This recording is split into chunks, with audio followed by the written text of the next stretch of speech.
Hello friends, welcome to my channel. ಇವತ್ತು ಗರಿ ಗರಿಯಾದ ಕೋಡುಬಳೆ recipe ಮಾಡ್ತಾ ಇದ್ದೇನೆ.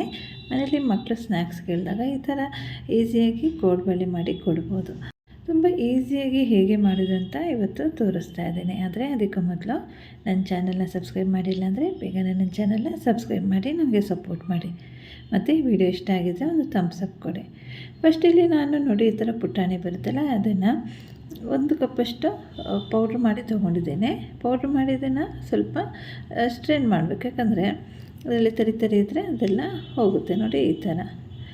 ಈಗ ಅದೇ ಬೌಲಲ್ಲಿ ಮತ್ತೆ ನಾನು ಇಲ್ಲಿ ಒಂದು 3 ಕಪ್ಪಷ್ಟು ಅಕ್ಕಿ ಹಿಟ್ಟನ್ನು ತೊಗೋತಾ ಇದ್ದೀನಿ. ಅದನ್ನು ಕೂಡ ಈ ಥರ ಸ್ಟ್ರೈನ್ ಮಾಡಿ ತೊಗೋತಾ ಇದ್ದೇನೆ. ಈ ಥರ ಸ್ಟ್ರೈನ್ ಮಾಡಿ ತೊಗೊಳ್ಳೋದ್ರಿಂದ ಅದರಲ್ಲಿ ಏನಾದರೂ ತರಿ ಇದ್ದರೆ ಅದೆಲ್ಲ ಹೋಗುತ್ತೆ. ಈಗ ಇದನ್ನು ಕೂಡ ಸ್ಟ್ರೈನ್ ಮಾಡಿ ತೊಗೋತಾ ಇದ್ದೀನಿ. ತುಂಬ ಈಸಿಯಾಗಿ ಮಾಡುವಂಥ ಕೋಡುಬಳೆ ರೆಸಿಪಿ. ಈಗ ಇದನ್ನು ನೋಡಿ ಸ್ಟ್ರೈನ್ ಮಾಡಿದ್ದೀನಿ. ಈಗ ನೋಡಿ ಇದರಲ್ಲಿ ಎಷ್ಟು ತರಿ ಇತ್ತು ಅಂತ ಅದನ್ನೆಲ್ಲ ತೆಗಿತಾ ಇದ್ದೀನಿ. ಈಗ ಇದಕ್ಕೆ ಮಸಾಲೆಗಳನ್ನೆಲ್ಲ ಹಾಕ್ಕೊಳ್ಳೋಣ. ಇದಕ್ಕೆ ಒಂದು ಸ್ವಲ್ಪ ರೆಡ್ ಚಿಲ್ಲಿ ಪೌಡರ್ ಹಾಕ್ಕೊಂಡಿದ್ದೀನಿ. ಖಾರ ಜಾಸ್ತಿ ಬೇಕು ಅಂದರೆ ಜಾಸ್ತಿ ಹಾಕ್ಕೋಬೋದು. ಮತ್ತು ಸ್ವಲ್ಪ ಬಿಳಿ ಎಳ್ಳು ಮತ್ತು ಓಮಕಾಳು ಬರುತ್ತಲ್ಲ, ಅದನ್ನು ಕೂಡ ಕ್ರಷ್ ಮಾಡಿ ತೊಗೊಂಡಿದ್ದೀನಿ.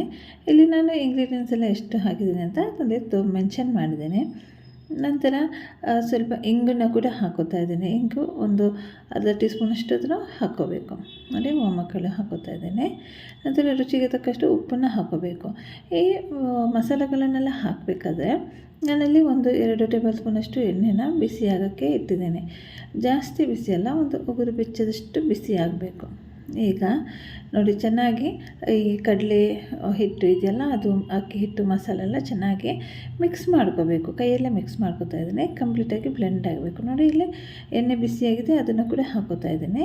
ಈಗ ಕೈಯಲ್ಲಿ ಮಿಕ್ಸ್ ಮಾಡೋಕ್ಕೆ ಹೋಗಬಾರ್ದು, ಯಾಕಂದರೆ ಎಣ್ಣೆ ಬಿಸಿ ಇದೆಯಲ್ಲ. ಈಗ ಒಂದು ಸ್ಪೂನಲ್ಲೇ ಸ್ವಲ್ಪ ಹೀಗೆ ಮಿಕ್ಸ್ ಮಾಡ್ಕೋತೇನೆ.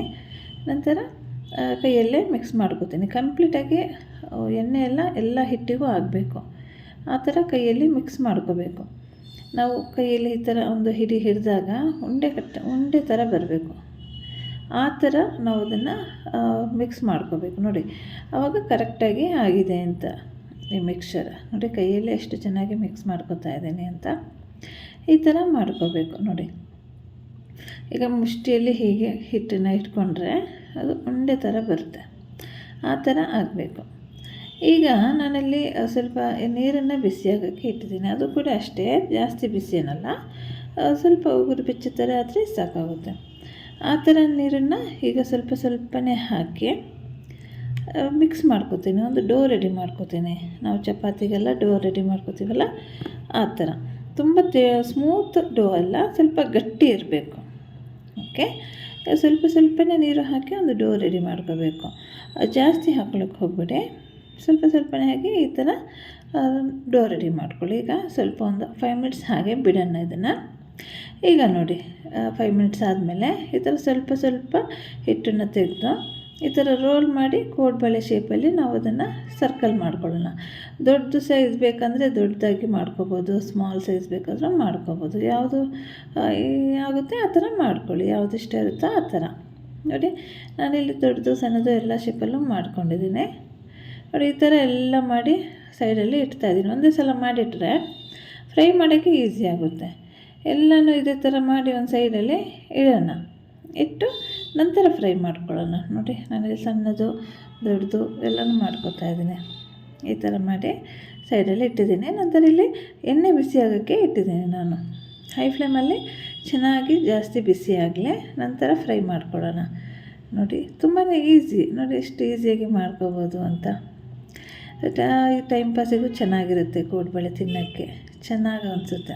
ನೋಡಿ, ಎಲ್ಲನೂ ಇದೇ ಥರ ಮಾಡಿ ಇಟ್ಟಿದ್ದೀನಿ. ನೋಡಿ, ಸೈಜ್ ನೋಡಿ, ಒಂದು ಡಿಫ್ರೆಂಟ್ ಸೈಜಲ್ಲಿ ಮಾಡಿದ್ದೀನಿ. ಒಂದು ದೊಡ್ಡದಾಗಿದೆ, ಒಂದು ಸಣ್ಣದು ಸ್ಮಾಲಾಗಿ ಚೆನ್ನಾಗಿರುತ್ತಲ್ಲ. ಈಗ ನೋಡಿ, ಎಣ್ಣೆ ಬಿಸಿಯಾಗಿದೆ ಚೆನ್ನಾಗಿ. ಹೈ ಫ್ಲೇಮಲ್ಲೇ ಇಟ್ಟು ಎಲ್ಲ ಸ್ವಲ್ಪ ಒಂದು ಕೋಡುಬಳೆ ಹಾಕೋತಾ ಇದ್ದೀನಿ. ಒಂದು 7-8 ಹಾಕೋಬೋದು, ಜಾಸ್ತಿ ಓವರಾಗಿ ಹಾಕ್ಕೊಳ್ಳೋದೇನು ಬೇಡ. ಮತ್ತು ಕೋಡುಬಳೆ ಹಾಕಿ ಒಂದು 1 ಮಿನಿಟ್ ಆದಮೇಲೆ ಗ್ಯಾಸ್ ಫ್ಲೇಮ್ನ ಮೀಡಿಯಮ್ ಮಾಡ್ಕೋಬೇಕು. ಸ್ವಲ್ಪ ಲೋ ಟು ಮೀಡಿಯಮಲ್ಲಿ ಇಟ್ಕೋಬೇಕು. ಹೈ ಫ್ಲೇಮಲ್ಲಿ ಇಟ್ಟು ಫ್ರೈ ಮಾಡ್ಕೊಳ್ಳೋದೇನು ಬೇಡ, ಯಾಕಂದರೆ ಒಳಗಡೆಯಿಂದ ಚೆನ್ನಾಗಿ ಕುಕ್ ಆಗಬೇಕಲ್ಲ, ಚೆನ್ನಾಗಿ ಇದು. ಯಾಕಂದರೆ ಇಲ್ಲಾಂದರೆ ಕ್ರಿಸ್ಪಿ ಆಗೋಲ್ಲ, ಒಳಗಡೆ ಹಿಟ್ಟು ಥರ ಇರುತ್ತೆ. ಅದಕ್ಕೋಸ್ಕರ ಸ್ಲೋಲಿ ಈ ಥರ ಸ್ಟಿರ್ ಮಾಡ್ಕೊತಾ ಫ್ರೈ ಮಾಡ್ಕೊಳ್ಳೋಣ. ನಂತರ ಕಲರ್ ಒಂದು ಬ್ರೌನಿಶಿಗೆ ಚೇಂಜ್ ಆಗುತ್ತಲ್ಲ, ಆವಾಗ ಕಂಪ್ಲೀಟಾಗಿ ಫ್ರೈ ಆಗಿರುತ್ತೆ ಅಂತ. ಆವಾಗ ಗ್ಯಾಸ್ ಫ್ಲೇಮ್ ಹೈ ಮಾಡಿ ಜಸ್ಟ್ ಒಂದು 2 ಮಿನಿಟ್ಸ್ ಬಿಟ್ಟು ಇದನ್ನು ತೆಗಿಬೇಕು. ನೋಡಿ ಇದೇ ಥರ ಎಲ್ಲನೂ ಫ್ರೈ ಮಾಡಿ ತೆಗೆದಿದ್ದೀನಿ. ಎಷ್ಟು ಚೆನ್ನಾಗಿರುತ್ತೆ ಅಂದರೆ ನೀವು ಕೂಡ ಮಾಡಿ ನನಗೆ ಕಾಮೆಂಟ್ ಮಾಡಿ ತಿಳಿಸಿ ಹೇಗಿತ್ತು ಅಂತ. ಈ ವಿಡಿಯೋ ಇಷ್ಟ ಆಗಿದ್ರೆ ಒಂದು ಥಮ್ಸ್ ಅಪ್ ಕೊಡಿ.